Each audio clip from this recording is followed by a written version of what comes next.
Hey, it's Marcel. Got exciting news for you. News that some of you have been waiting for a few years now. My first book is finally being launched. Yep, you can now pre-order it on Amazon or wherever you get your books. Hey, if you've been listening to this show and you like what you hear, you're going to love my book. It's called Humane Leadership. Lead with Radical Love, Be a Kick-Ass Boss. I will leave a link in the show notes. Please go and grab your copy, tell a friend, and let's change the world together. Welcome to the Love in Action Podcast. I'm your host, executive coach, speaker, and author, Marcel Schwantes. I believe that when we show up with our full humanity to work and lead from a place of love, joy, purpose, care, and inclusion, it's going to make a radical difference in your leadership, your business, and your bottom line. This is a show about actionable, practical love, the verb, as a leadership and business strategy. Let's get rolling. Hey, welcome back to the show. And if you're new, welcome. We hope that you get to stay with us for a while. So many of you are leaders, many of you are executives. And so, here's a question. Do you struggle to kind of juggle the pressure to integrate this crazy fast train ride that we're on with technology and generative AI with this ever-changing shift in demographics and the employees that are coming in with the employees that we already have, plus we got 4 generations now under the same roof, okay? So expectations differ, right, with people. So how about that? Are we struggling with merging all of that, all of those worlds together to, maximize productivity, having a great company culture, et cetera, et cetera? If you are thinking, yeah, I think you hit on a couple of points there, Marcel. Well, enter Dr. Christie Smith. She is our guest today. She is a voice in human-centered leadership and organizational strategy. So she's going to speak exactly to a lot of those things and more. She's known as the, quote, the humanity expert.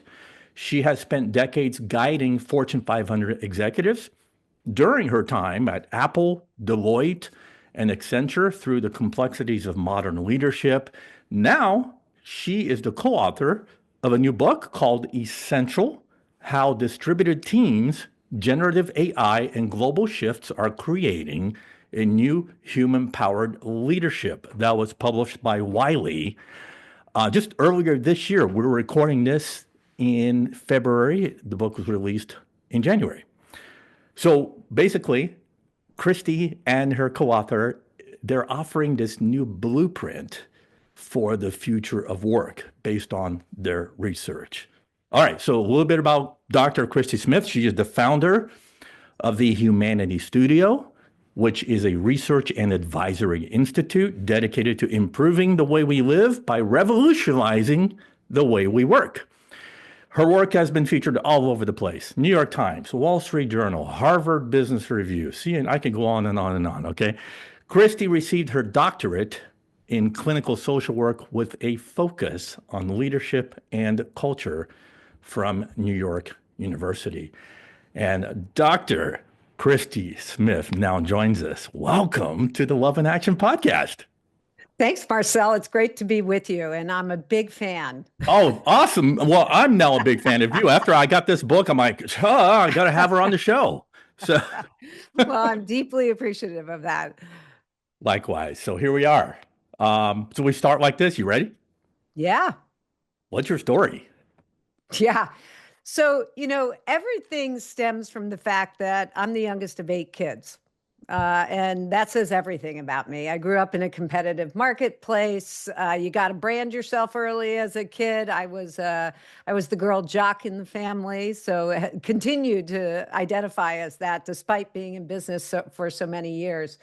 But I grew up at a time in New Jersey that was the 60s and 70s where, we were seeing much of the same issues that we're faced with today with regards to human rights, civil rights, women's rights, the Vietnam War. Although we are not experiencing the Vietnam War, we certainly have involvement in Ukraine and in the Middle East.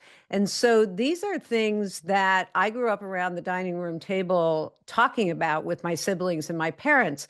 And my parents were remarkable human beings in that, for many reasons, but most specifically, they, shared with us and taught us that as, a white middle class family, we had privilege and we had an obligation.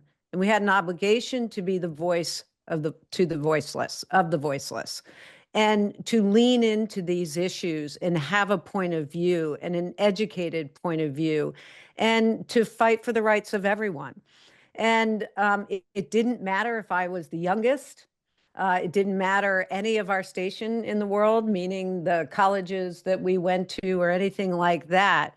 And it certainly, as I went into the work world, it didn't matter that I was a newbie in the work world. I still had a right and an obligation to be the voice for the voiceless. And so that's carried me my entire career. That's awesome. What a message. My goodness. So I hinted a little bit at the book, but in your own words, I mean, how would you describe Essential? Yeah, this is a book that looks to acknowledge first and foremost all of the issues that leaders are facing today and the humans within their organizations. We are having a lot of conversations that are one-off conversations in the market about either AI or sociopolitical issues or the skills scarcity, and we're having single conversations. What we attempt to do in this book is to bring all of these issues together and to say that we're at a unique time in history as leaders with this confluence of issues that we are meant to solve for, not only within our organizations, but within the communities in which those organizations reside. So it's not just AI that is a headwind. It is AI, skill scarcity, political issues, war, economic issues.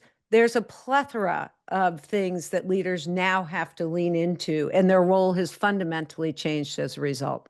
My goodness. Yeah, so many intersecting points now that when you talk about like, coming out of the pandemic and being hit with generative AI, I mentioned shifting demographics, people, younger generations. I don't think it's just younger generations. I think people in general now expect this flexibility that they discovered during COVID, where work-life integration really makes sense.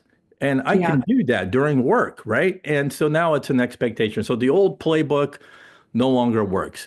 And you mentioned something really key, and I thought maybe we could start with that discussion. It's the skills scarcity. Yeah.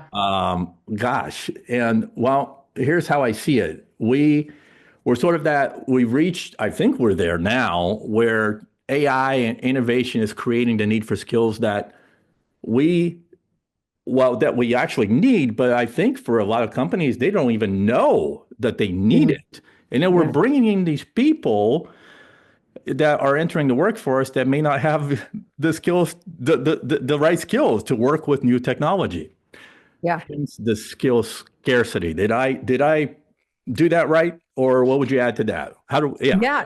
Yeah. No, I think that you summarized that perfectly. I mean, listen, we are, in such a period of innovation when it comes to not only technology, but automation, data, analytics, and what it can tell us and where it can point us Yeah. into solving problems or developing products or services, what have you. But the half-life of skills is getting shorter and shorter and shorter.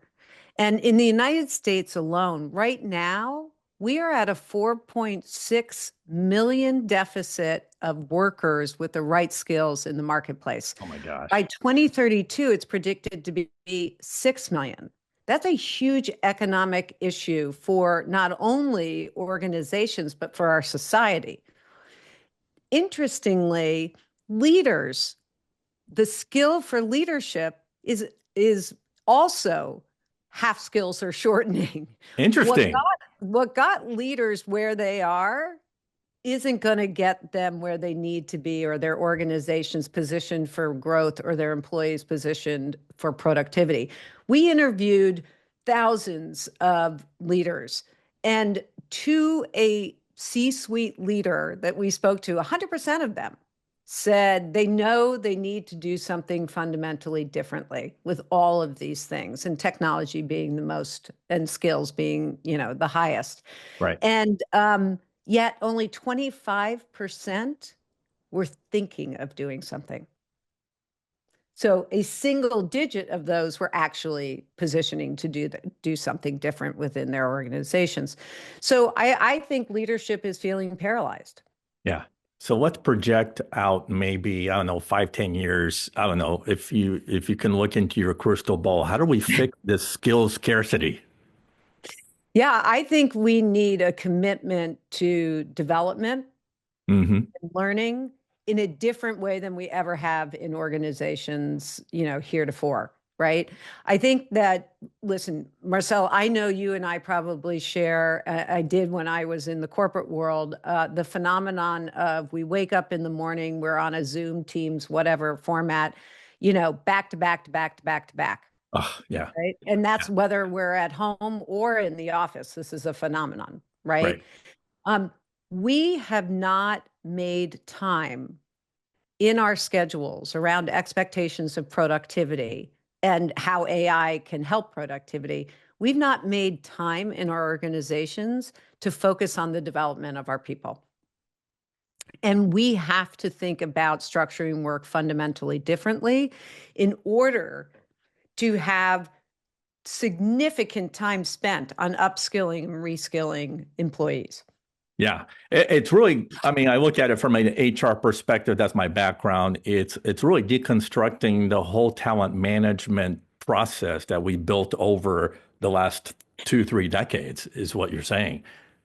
Yeah, and I don't think it's just HR's responsibility. Yeah. I mean, listen, what leaders have done for decades is abdicate the responsibility for the humanity within their organizations to the CHRO and their team, with very little team and very little resources.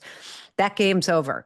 And that's part and parcel why we wrote this book, is that this is down to every single solitary leader in an organization to take ownership for the people that are within their organization and the development of those people, and to be as obsessive with that as they are with the dialogue around AI.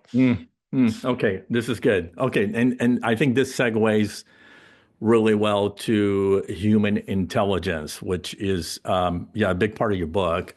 So you talk about investing in human intelligence. Let's put some definition to that. Basically, that leaders must realize where humans may excel over machines and technology, that we may have an advantage over AI in some aspects of business and the workplace. So talk about what that human intelligence is, and then Yeah. how do we leverage that in the digital age? Yeah. So we talk quite a bit about human intelligence sitting aside artificial intelligence. Artificial intelligence is backward looking. It's looking at data that is historical. It can provide insights, not necessarily the answer, right? Yeah. Um, Much of that data has been constructed or developed from a homogeneous set of individuals Yeah, right. and isn't reflective totally on the entire population. But what AI does, artificial intelligence is really critical and it's important. What it does is help us synthesize all of that data against the right questions that are asked with regards to solving an issue or getting insights. Now, human intelligence is, well, what is the quality of the questions you ask? How do you ask questions, right? The intelligence of asking those questions. Secondly, discernment on the answers that you get, being curious about the answers that you get, not taking them for gospel, but then researching around that, understanding the context of which the results that you get from artificial intelligence, well, how is that going to impact? What's the context of the individual, the team, the product, the customer as a result of those, suggestions from AI or from the output of AI? What is the governance around AI? What are the risk controls around AI? All of these things are resident in the human. Yeah. And how do we engage? And this is the important thing. It's the connection. How do we engage in conversation around the data to ensure that the outcome is meeting the goals of our customers, our clients, our growth objectives, the culture of the organization we're in? So that not only takes cognitive ability, but I'm thinking the way you described that scenario, I'm thinking emotional intelligence. I'm thinking into, well, you said 100%. discernment, intuition, curiosity, you mentioned. Gosh, what else? Self-awareness, and being able to detect what's going on around you, maybe even nonverbal communication, like body language, right? Those Exactly. are all skills that we don't, or the AI is not able to replicate. Yeah. Yeah. At least And not yet. again, yeah, I mean, and it comes down to, you know, how do you ask a question? Mm. you know, and then how do you ask the next question and the further question? I mean, AI is only as good as the questions we pose, right? It reminds me of I'm an executive coach, and now you're talking about, gosh, I use a lot of that in my coaching process. Is what questions come, what questions do I need to ask, and then how do I follow up with the next question based on what I'm listening and what I'm yeah, it's Tutoring. Yeah. yeah, Yeah. Yeah. Yeah. exactly. So because I think the power of questioning helps you to make the right decisions and problem solve around issues. Yeah, 100%. yeah. Yep. Yep. Okay. That's interesting. That's the edge we have over artificial intelligence, for sure. All And right. I think even as artificial intelligence evolves, and people are getting excited about the emotional piece, and mapping our brains and all of that, I don't think it will ever replace all the things that you just said and that I said. Is that how do you read a person with this information? What's the context in which they're showing up? And the problem of the client or the customer or the product. All of these things do require that emotional, physical connection Hmm. with another. So is there room to develop, upskill, reskill, whatever you want to call it, employees or even leaders in respect to those competencies, those skills? Is there room to develop them in those areas? Well, there's absolutely room if the Mhm. leader makes the decision, this is the priority in my This, organization, they right? have to I recognize mean, it first. right now, AI is a side of desk effort for most people. 25% of people are actually engaging with AI, despite it being in their organization. And in very rudimentary ways, whether that is recording a Zoom Yeah. or a Teams meeting, maybe using it to ask some basic questions, or to write a code. But I don't think that we have yet figured out what humans need to learn, how they learn it, and most importantly, make the time to learn it. Yeah. And wow. And then there's your part of your skill scarcity right there. Um, Exactly. yeah. Okay. Exactly. All right. I want to transition to generational differences. So, we have four generations now working Mhm. together, some under the same roof. So in your research, tell me what surprised you the most about generational differences and really how employees now coming into the workplace. We got Gen Z and then we still got boomers who have not left, and how they view leadership, the workplace, and company culture. Yeah, I think a couple of things have surprised me with the research. One is that there are actually more similarities amongst the generations, and we don't necessarily talk about that. And I'll get into that in a second. Yeah. The second thing is, when a new generation has entered into the workforce, we have vilified those generations. We have said they're lazy, they expect too much, they want leadership roles without putting in the effort.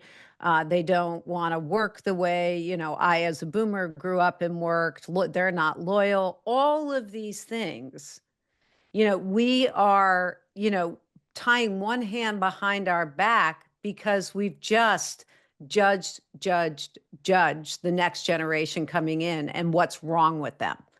Yeah. So I think, what we hope that we are addressing is, yes, there's some differences, but there's a lot of commonality, and we've got to stop this nonsense with pointing the finger, right? Yeah. I Yeah. mean, I think I'm blessed in that, I'm a Gen Z in a boomer body.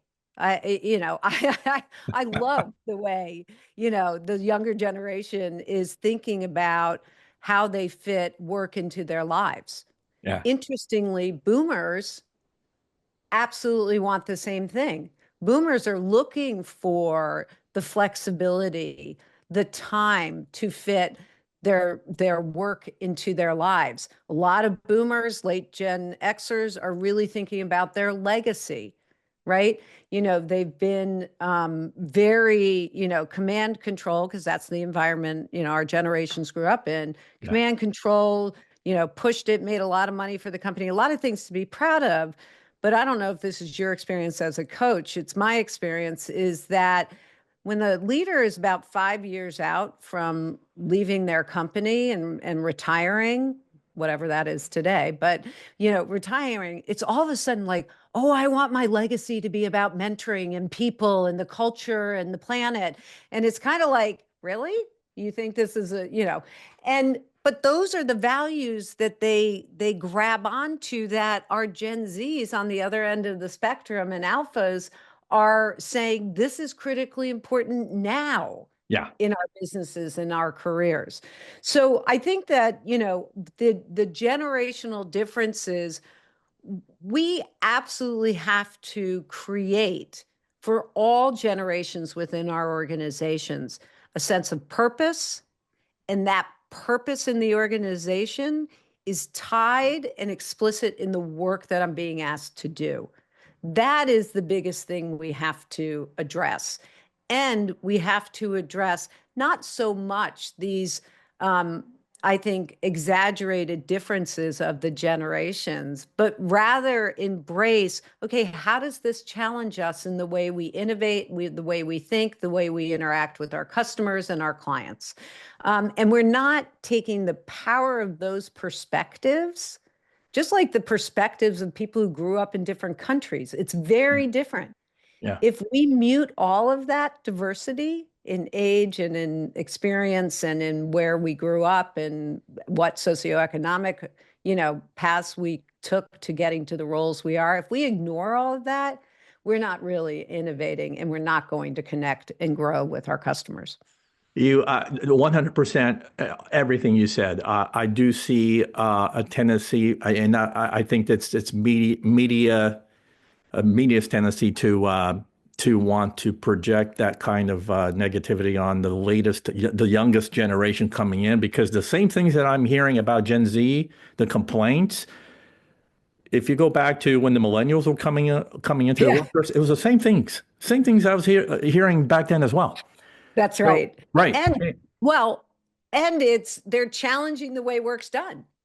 Yeah. Right. And maybe that's a really good challenge. I mean, when you think about, Marcel, all of these return to office mandates that have come down, I mean, that's applying a 20th century solution in a 21st century world. Yeah. It's archaic in some ways. Now, I think some roles have to come back to work. I mean, if you're sitting on a bench in a life sciences company, you got to be in the office, right? Right. And if Manufacturing. you're on, Yeah. yeah, manufacturing, if you're on the front lines, all of Mhm. that, we have a failure of imagination when we have these mandates to think that, well, this is going to solve for the connection piece. This is going to solve for the apprenticeship piece. I mean, I grew up in two huge organizations that were virtual in terms of working that probably have the best apprentice programs in the world in Deloitte and Accenture. So I think that, we've got to listen. And, there was a great phrase when I was at Apple, was, rock tumble. We have to rock tumble these issues rather than dismissing it because somebody's 25 and not 45 in an organization. Yeah.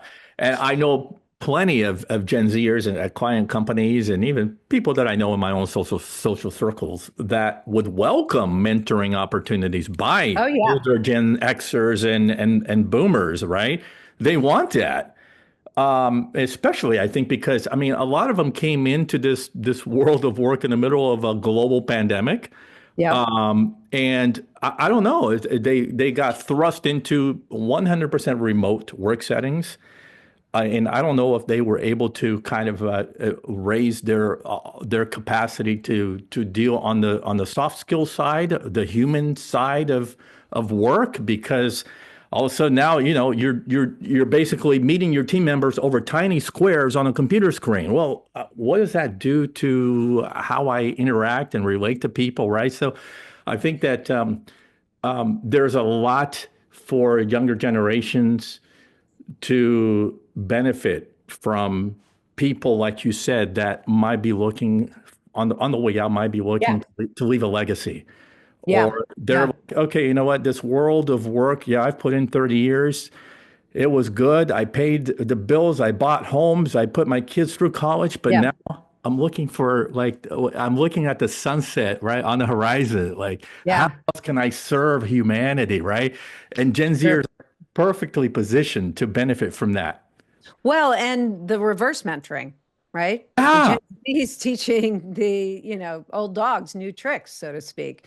I think that, one of the things that I found fascinating during the pandemic, and we saw this with some of our research, but I'll give a personal anecdote. I mhm. remember, my kids were in school at that time. I mean, they still are. They were in, middle school at the time.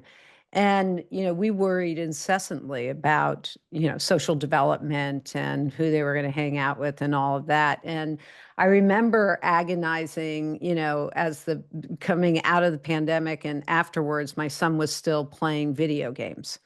I'm like, Jake, you got to get off the video games and go, play, go see your friends, go get on the bike, do whatever.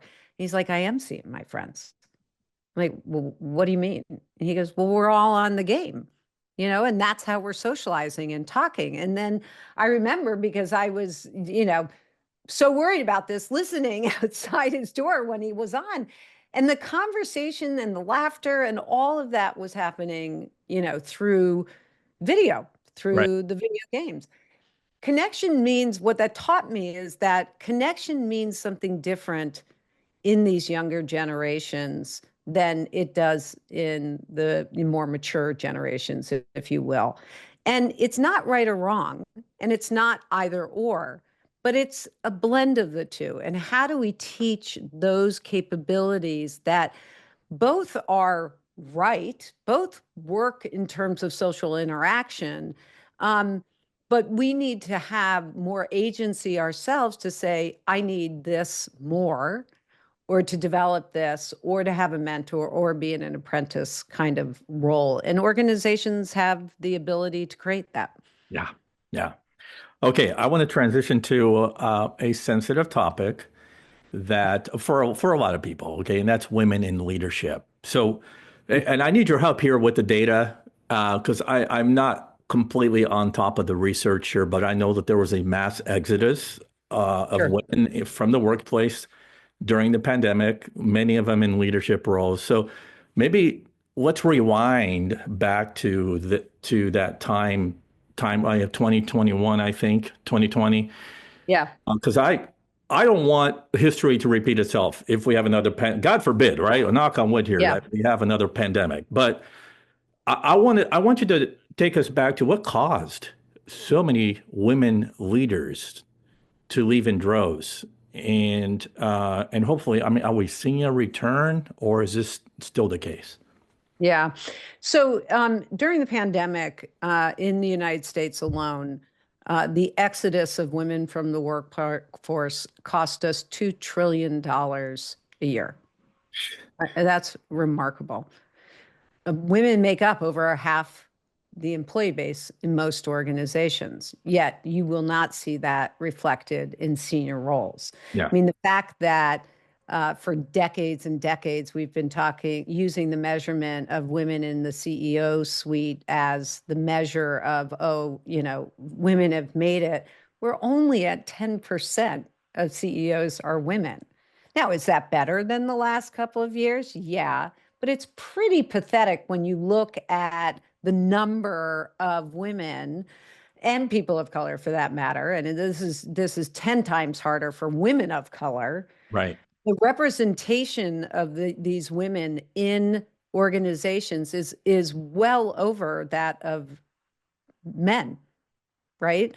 And so the fact that we're not actually turning the dial or promoting women into leadership roles and using the same old excuses as we've used for millennia.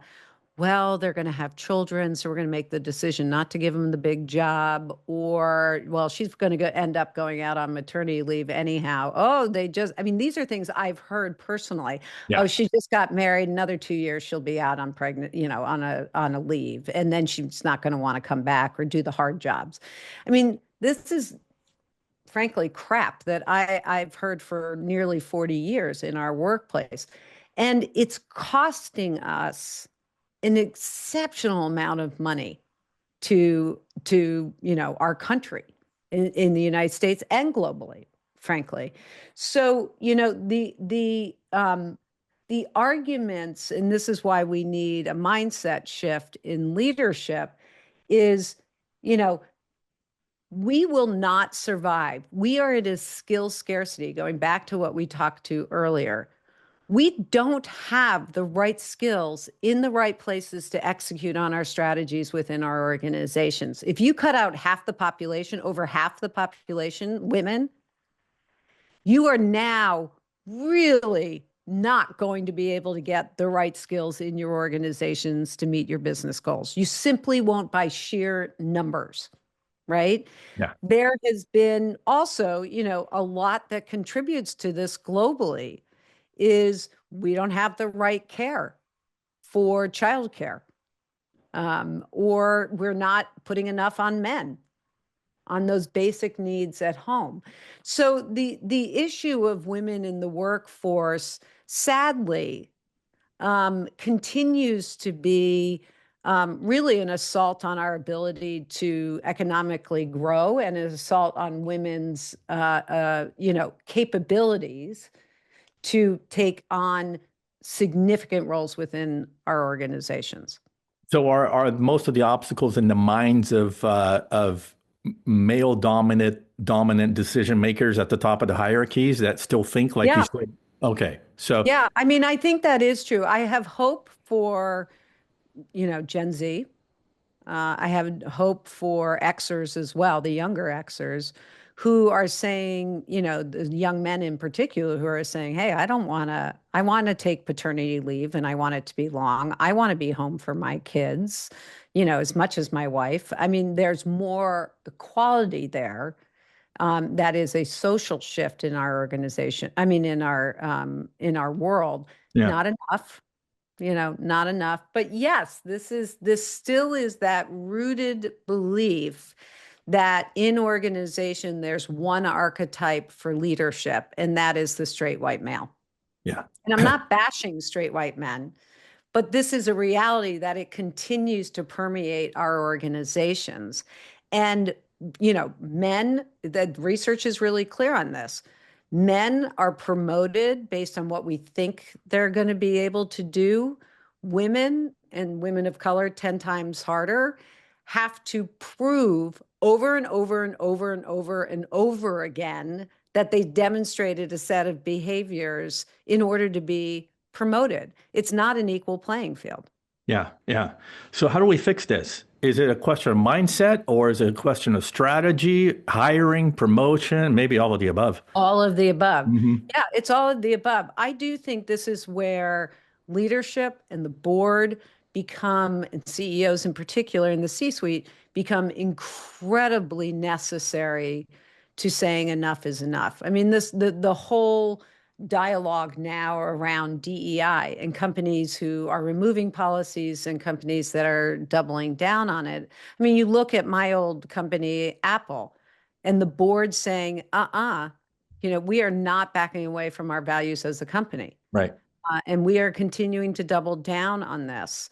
The demonstration of how they, well, A, of doing that, how they do it, is, and you look at, there are a lot of women who are in leadership roles at Apple, right? Hmm. There is a absolute commitment to not make this 4, 5, 6, seventh priority on their list, but make it number one, number two, just as much as getting a product out. Yeah. And that's really what's going to be needed. Again, it is not the CEO saying, oh, I'm going to give this to the CHRO or the chief diversity officer, again, with very little resources and very little power or influence, and go solve for the humanity in your workplace. That's a failed strategy. Leaders have to own this themselves. Yeah. That's good. That's good. Okay. Let's transition to well-being. Okay. The word well-being could be one word, or maybe there's a dash in there, Yeah. depending on what your Yeah. dictionary says. It's an overused buzzword that now has taken on multiple meanings. Some of them are misinterpreted the wrong way. So define for us what is workplace well-being? Yeah.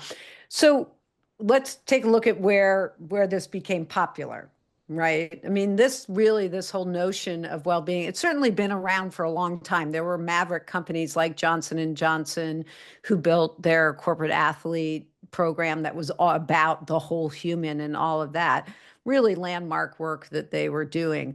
Or, Microsoft working with Michael Gervais from Finding Mastery that really focuses on the mental, spiritual, physical well-being of their top leaders.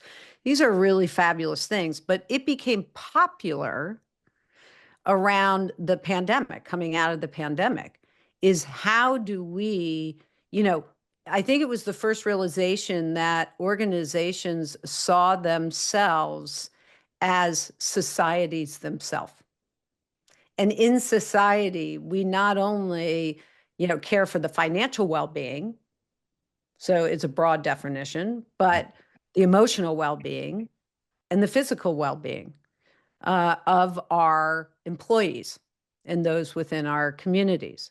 And so well-being is come to the forefront because of a demand of employees for their organizations to have these things not as just benefits, but part of the cultural norms of the organization that we care for in leaders, the financial, the emotional, and the physical well-being of our employees, because there is, a gain in productivity, commitment, loyalty, and health of our people as a result of doing so.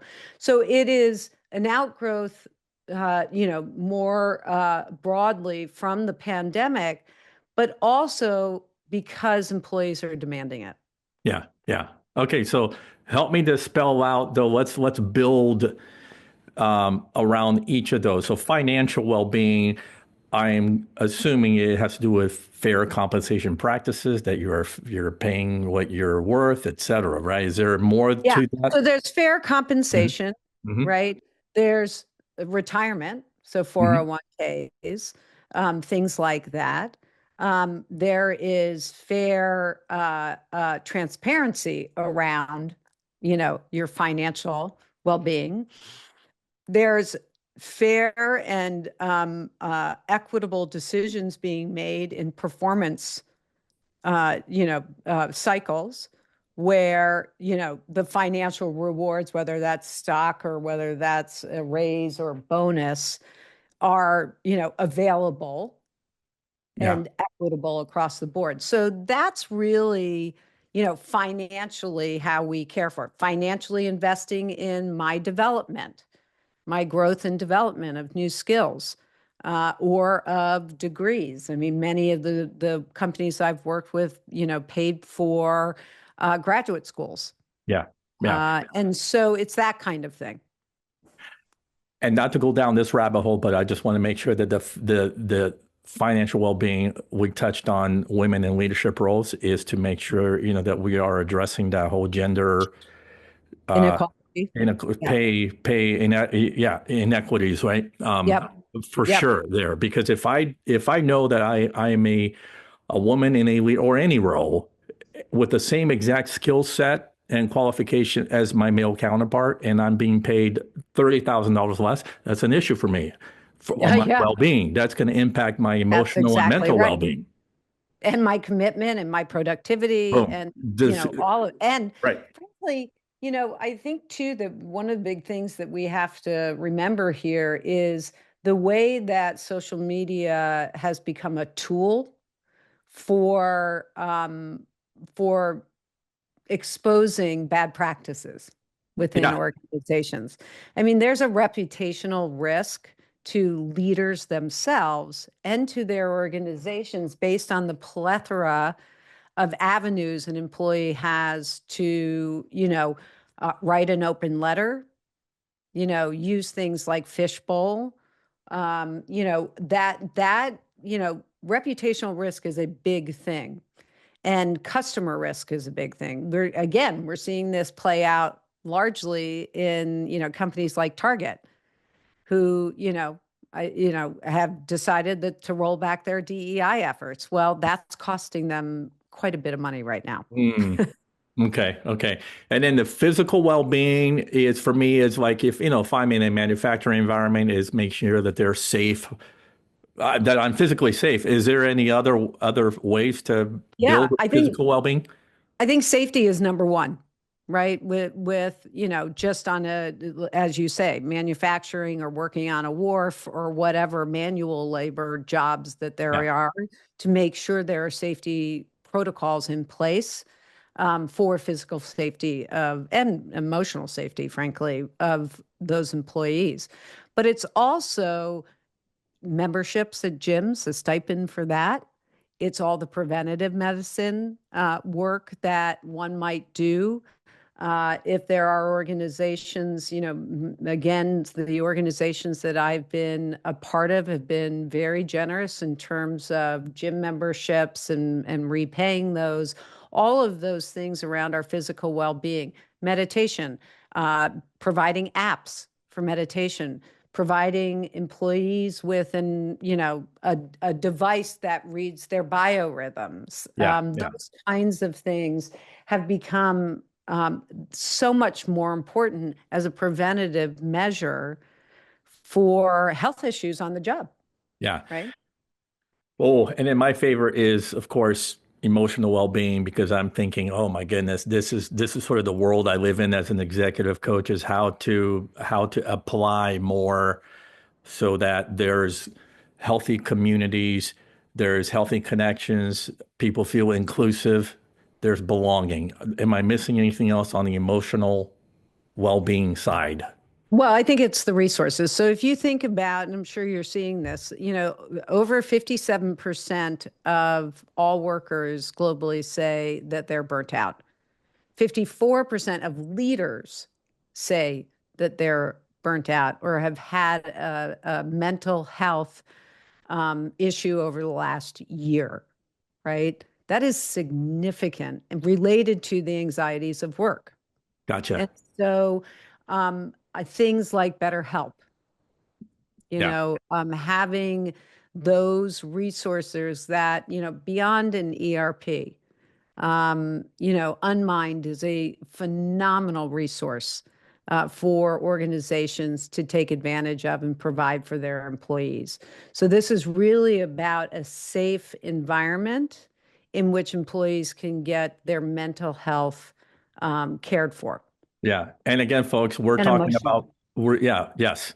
And we're talking about removing that responsibility from HR. It is no longer HR's sole responsibility to make sure that we have a wide scope of health, emotional, physical, and financial, even spiritual, Yeah, so that our workforce is running on all cylinders and being productive.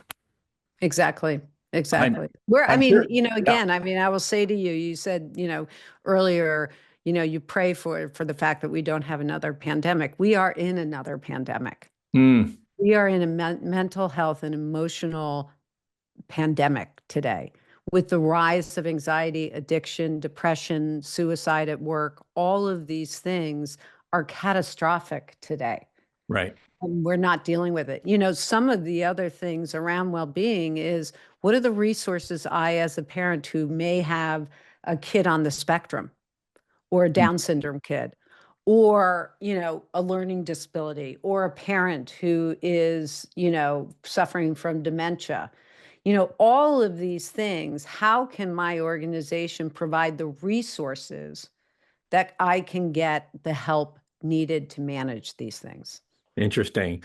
So I'm going to throw another one, a little monkey wrench for those of us that work in remote or hybrid settings. Okay.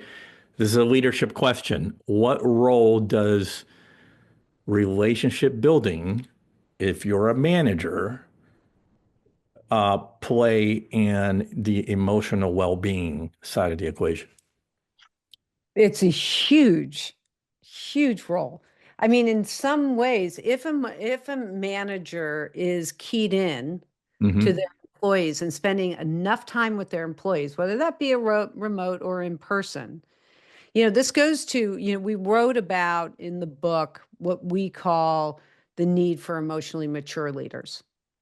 And this is not emotional intelligence, which is really all about me and how apt am I to be compassionate or transparent or to communicate and all that kind of things.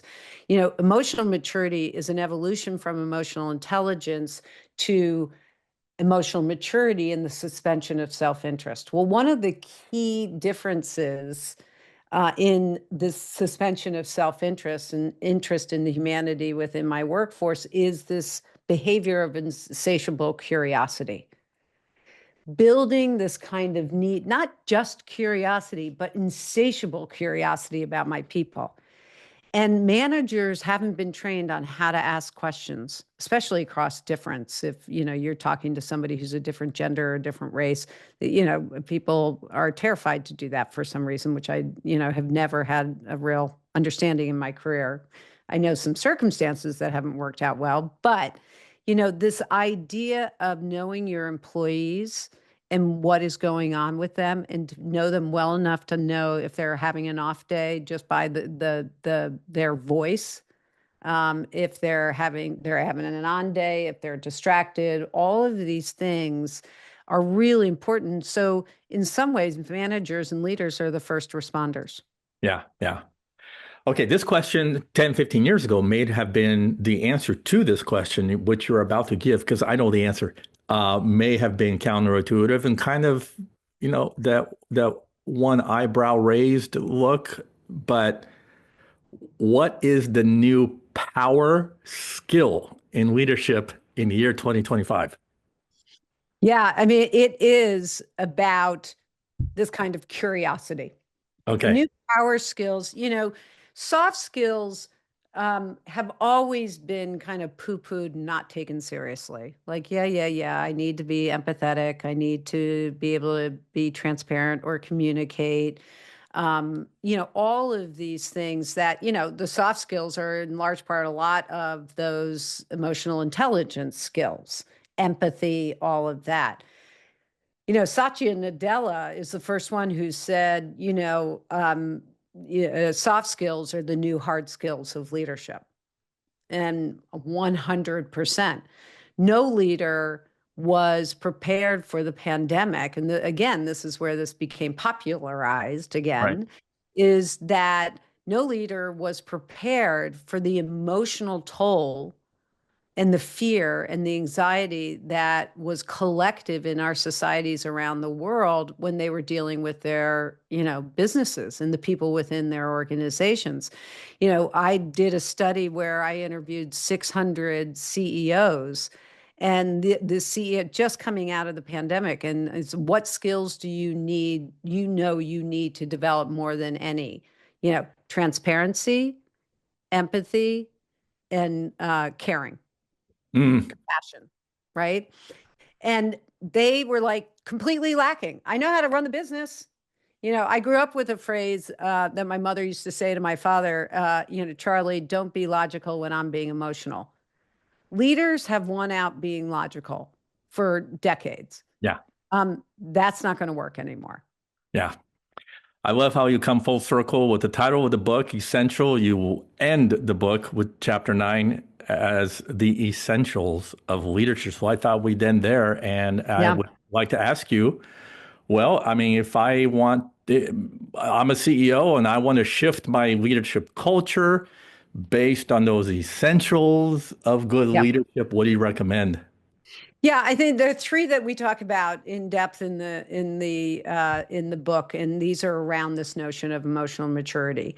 And this is suspension of self-interest. I talked a little bit about this. As a leader, it's not about me. It's how Yeah. well I care for the team, construct and architect the team, all of those things. The behavior of insatiable curiosity, really knowing what each team member, what their headwinds are, what their tailwinds are, what are their skills, what do they need to develop, how does their work tie to the rest of the team's efforts, right? So that they feel as though their work is connected to purpose. The third is this notion of emotional agility and contextual competence. Emotional agility is, again, I talked about this, is that most leaders that we talk to are back to back to back to back meetings. Each meeting could be vastly different. It could be a customer on one meeting. Now I'm going to an employee review. Now I'm going to a product development review. Now I'm going to an economic, how do I spend time preparing and being emotionally agile to be present for each of those scenarios Yeah. and prepared? And how do I understand the context of what my people are faced with, how they're coming to work, what are the things that are those one hands tied behind the back that I, as a leader, can help that employee with, Yeah. so that they can be as productive as possible. Okay, we are almost at the speed round, but before we go there, I just want to make sure, is there something we have not covered that our listeners absolutely have to know? Yeah, I mean, I think leadership is at all levels. I think that we don't have to wait until we're in a position, a title, to be an emotionally mature leader. I think that starts from the minute you walk into your organizations. We've got to stop looking at people within our organizations as a set of competencies and as humans. And that will be the differentiator between fully productive and growth and not productive and Hmm, loss of customer, commitment. absolutely. Absolutely. All right, ready to have some fun? Sure, bring it on. Speed round. I'm going to throw questions at you. You zip them right back at me. Here we go. Best book you've ever read. Essential. Why didn't I see that coming? Yeah. All right. Name one simple practice we can start doing today to increase engagement. Talking, making Hmm. time and talking to your employees and your Yeah, colleagues. there you go. Okay. Best True. way to minimize conflict. Seek to understand. Yeah. Okay. Best way to motivate someone who's underperforming. Find out what makes them really excited. Okay. Name a person, dead or alive, that you would love to have dinner with. Oh my God, so many. Toto from F1, who runs the Mercedes team, he and his wife. Oh, wow. Okay. All right. We're gonna have to tag them on Oh my LinkedIn. God, they're great. Yeah. Your biggest hope for the rest of 2025.